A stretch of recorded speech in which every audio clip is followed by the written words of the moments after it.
Hey everybody, how's it going? Hope you're having a lovely day. Today we're going to shit on the DMCA. Yeah, I know that was horrible, but I don't script it. I don't have a writer. You deal with what you deal with on this channel.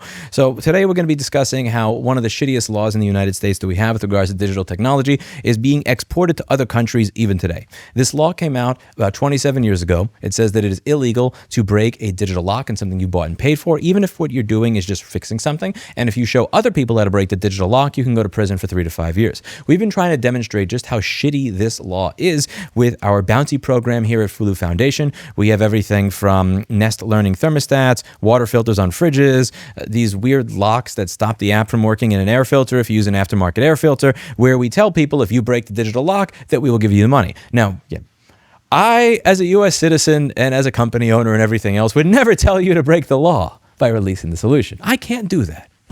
I also can't control what grown men and women do either. I'm not your mother, not your father. I'm just a dude on the internet that offers people money to break digital locks because I find it fun. What we're trying to do with this program is we're trying to demonstrate just how ridiculous this law is. That if somebody manages to get a smart thermostat to work again after the manufacturer says that it cannot work, if somebody shows you how to fix a video game console when one of the parts has died that the manufacturer doesn't support anymore, that's against the law. That's silly, that's dumb, and I think it is really horrible. We live in a world where digital ownership is going away every single day.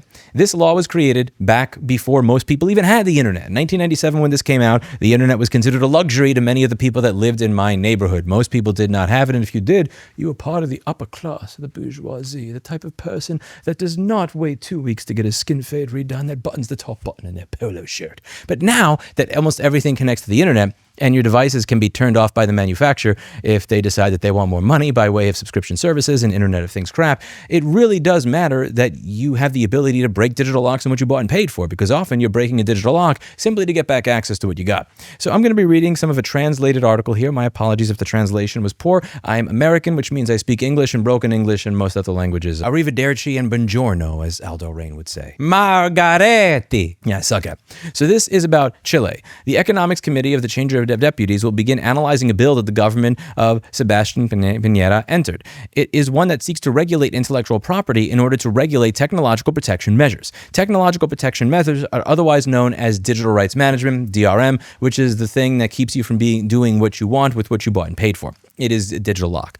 All of these instruments oblige the contracting states to provide adequate legal protection and to establish effective legal sanctions against the action of circumvention of effective technological measures that are used by copyright or related rights holders in order to protect the normal exercise of their rights recognized by these same treaties. Thus, in order to introduce the concept of technological protection measures and to establish sanctions for those who elude these measures are the central axis of this initiative, which the president of the Committee on the Economy, Victor Pino, Democrats, will put on the table in January. All this with the aim of raising the standards that the United States exists for free trade agreements. Among the main axes of the project is incorporated Article 5 of Act Number 17,336, a new point that Z introduces the definition of technological protection measures. For the elaboration of this, the definitions contained in the international treaties already mentioned were considered.